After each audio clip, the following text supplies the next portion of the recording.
Қайырлы күн, құрметті студенттер. Бүгін сіздермен келесі есебіміз бұл мынау тәулік басталғалы бері, мысалы есептейік. Вектор күйінде т уақыт 24 сағат. Осы тәулік басталғалы бері соңғы минуттан неше секунд уақыт өтті. Яғни біздің тәулік басталғалы бері n минут өтсе,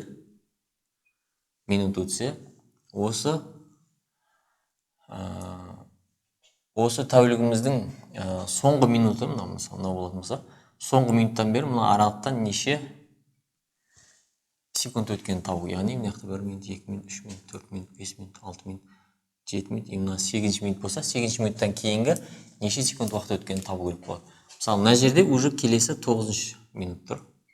Мына жерде 8 минут, мына жерде 7 минут тұр.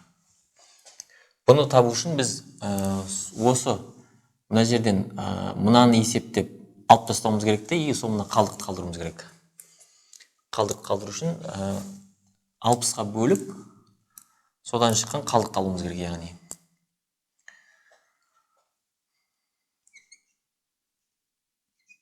Минут бұл тең болады. Осы n-ді процентпен бөлген кезде 60-ға.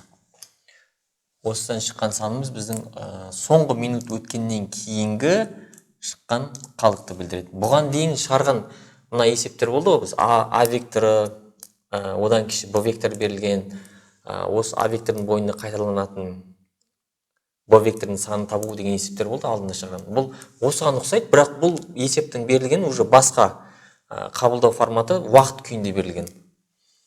Келесі программасын жазамыз. Main бізге n және min бүтін типті айнымалылар керек. Min емес, бұл не болсын?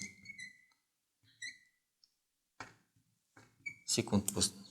Соңғы минут өткеннен кейін неше секунд уақыт өтті соны табу үшін. Мына айнымалыны қолданамыз. Shout n тең sin n және осы айнымалымыз тең болады n процент бөлінген 60. Нәтижені экранға шығарамыз.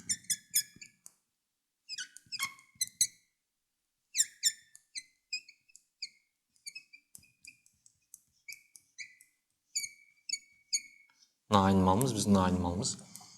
Так, программаны аяқтаймыз. Есеп осымен шықты. Бұл тағы да қайталап айтамын, бұл нәрсе, бізге мына тақырып өте маңызды. Жалпы ертең разработчик болып жұмысқа тұрған кезде де осы арқылы көптеген есептер шығарылады. Көптеген бизнес логикаларда реализовать етуге мүмкіндік береді. Яғни бұл бағанағы задачаның мазмұнына, несіне байланысты біз қандай ситуацияда мынаны айтқан кезде мына операцияны пайдалануды жақсылап түсініп алуымыз керек. Қандай ситуационный есептерде біз оның қалдығын шығарып алуға болады, оның бүтін бөлігін қай кезде алуымыз керек деген секілді задачаларды жақсылап түсініп алуымыз керек. Бұл осыған байланысты біз біраз есептер шығарамыз. Әзірге жақсы, сау болып тұрыңыздар.